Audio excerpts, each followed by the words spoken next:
All right, wow, it's bright up here. Okay, so I'm going to tell you in really quick, because I know you guys have been sitting here for a while, a short story about our 3-year journey and how we've been leveraging Hadoop. And I need to see my slides. So there we go. All right, so I've been at Sears 12 years. I went through the merger with Kmart. It's been a long journey. It's been very exciting. And Sears is not a company you probably think of as being technologically advanced, because it's where your parents shopped. It's where your grandparents shopped out of the catalog. They bought you a baseball mitt. You bought your appliances there. But we are doing some very cutting-edge moves at Sears to really take advantage of the mass amounts of data we have. So where were we? Where did we start?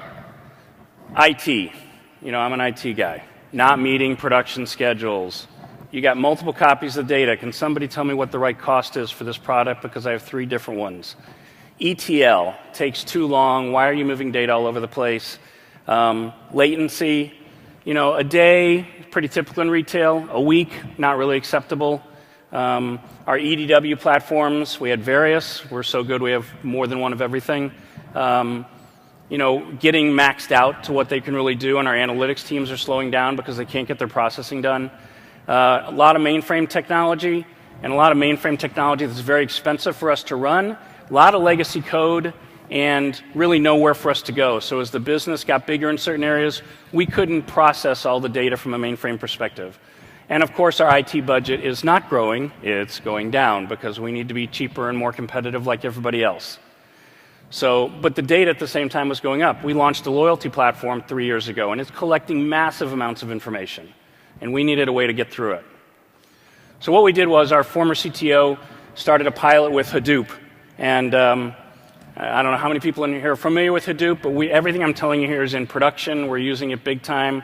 Our current Hadoop cluster that's in production is over 3 petabytes of storage in our data center up in Detroit.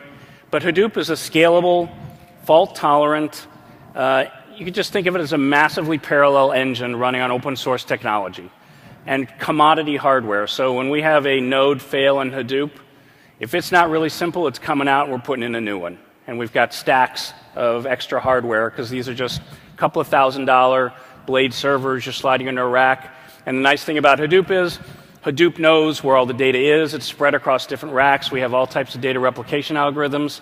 So nobody sees a hiccup when anything like that happens. And Hadoop is not a database. It's really just a file system. And it's just a really efficient way to chew up files and process them in a really efficient manner at a much, much lower cost than when you look at data warehousing platforms or even mainframe technology. Pretty much everything I want to carry. Not bound by a single schema. Like I said, there is no schema. It's a file. I want to put a file out there. I want to be able to access the file. If somebody logs into the Hadoop through the root and they look at it, it looks like a file system. There are no tables. There's just big, really massive files. And Hadoop likes big data. You're not going to put something out there that runs on a single MySQL server and be more efficient running it on Hadoop. What you're going to be is running analysis on terabytes of information. And the other thing that we've gone through at Sears is really changing the way the business thinks about data. So I've supported pricing for 6 years. And you know, it used to be that we looked at all of our analytics to say, like, where are our products selling at what price? How deep do we need to go from a promotional perspective to really maintain a consistent flow of sales? And they always looked at the sales side of the equation, but they never looked at what was the price when it didn't sell. And really the reason for that is, or what was our inventory position when it didn't sell? The reason for that is we could not keep the data. You're looking at 4,000 stores, you're looking at new pricing every day on hundreds of thousands of items, results in hundreds of millions of rows. Our price master is like 1 billion rows every day. We could not keep the data. Now we went to them and says, look, now we have a new way to do it. We have a way to keep all of the data. Doesn't matter. We'll keep it. It's cheap. It's not going to cost us that much. We'll help you find ways to take advantage of it. So really we had a metamorphosis in the way the business thought about information. So like I said, I'm going to take you through a few use cases, and I'm going to get us through this quick because I know you've been sitting there a long time. But if you look at this one behind me, and I'm used to turning around when I do this, but if you look at this one, the top row, typical mainframe program, okay? You got sources coming in, you've got different programming steps, and then you have an output. So we had a very constrained mainframe platform. Some of my pricing apps are old apps COBOL legacy that we haven't needed to replace yet because they do what they do very well. But we had more and more data coming through the system. They weren't hitting their SLA. So how do I fix it? So we already had Hadoop in. We'd already done some things with Hadoop.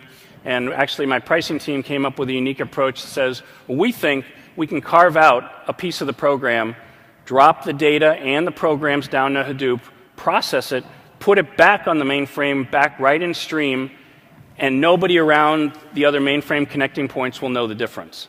But what it will do is we think we can do all that in less time than it currently takes to run on the mainframe. So if you look at the lower diagram, you've got the same thing, and in step 4 and step 5, we said, those are our big MIPS consumers. We're going to take that logic, and we're going to take the data, we're going to move it over to Hadoop, dump the file out to Hadoop, we're going to rewrite the code on Hadoop, and we started doing this in MapReduce, and now we actually do it in Pig, because Pig is a much easier language to use and work in. And then we're going to put it back on the mainframe at the end of that program so that everybody else gets what they need. And we were able to do this in weeks, not months, not years. And we freed up, I think in pricing alone, we cleared up about 400 MIPS, which in mainframe cost is a lot of money. It's a couple of $1 million. And we turned this almost into a center of excellence on how to do this. So it didn't require us, the big advantage here is it did not require us to do a lot of work around the edges of each program. The spider web of mainframe connectivity is still there. Just inside some of these programs, we dump it out to Hadoop. And Hadoop, if you give it 1 million records or 20 million records, it's going to process in about the same speed.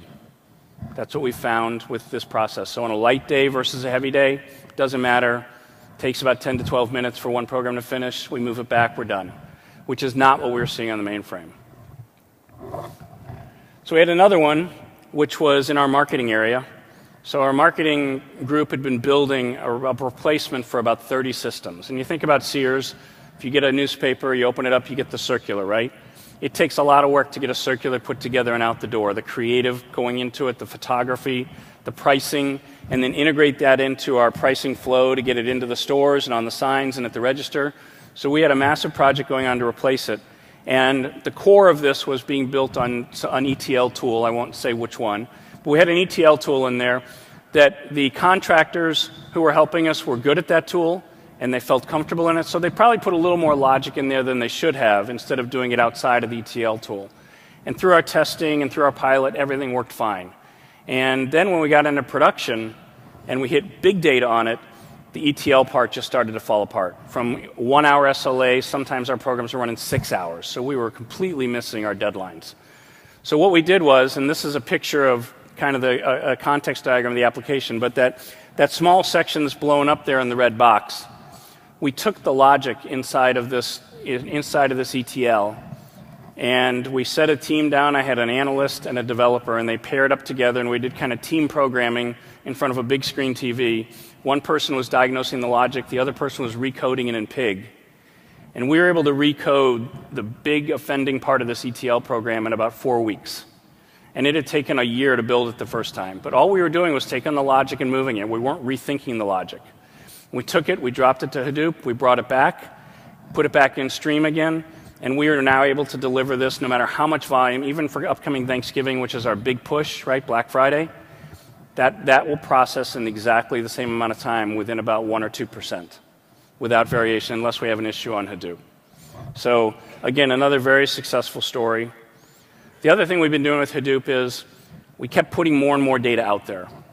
And it became kind of the default answer. Where are you going to store it? I'm going to store it on Hadoop. Well, we saw that happening, and we decided to adapt some principles and put a team in place to really start constructing our data hub.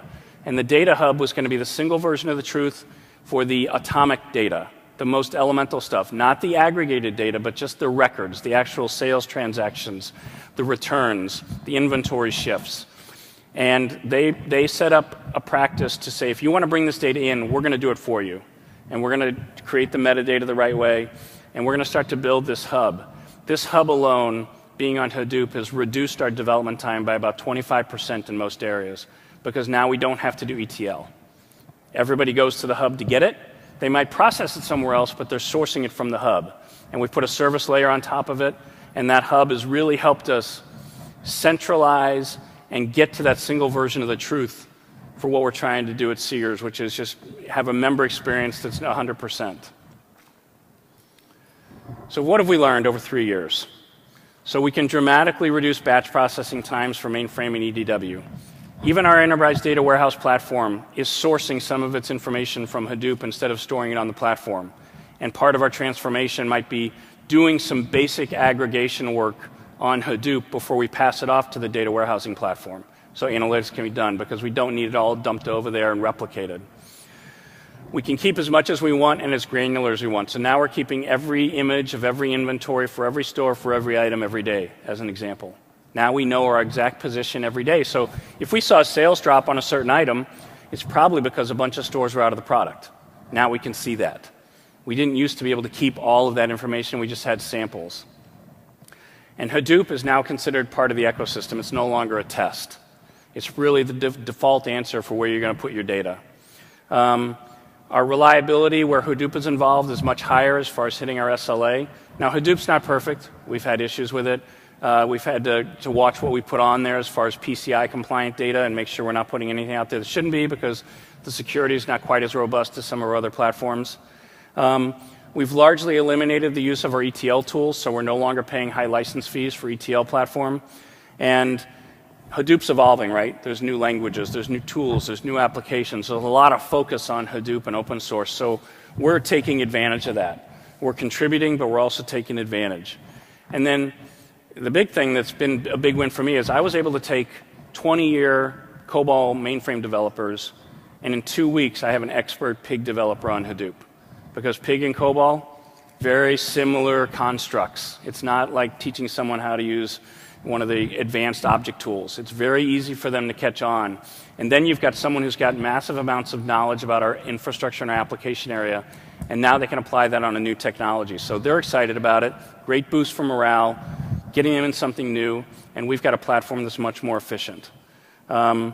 And we've been able to do that. So we eliminated a mainframe because of Hadoop. So we replaced a very expensive platform with a very inexpensive platform. And then our EDWs, our enterprise data warehouses, are no longer serving dual purposes. They're really moving much more towards analytics and getting away from being the source, the single version of the truth. So that's the story for Sears for the past 3 years. Hopefully you enjoyed it. Thanks for your time.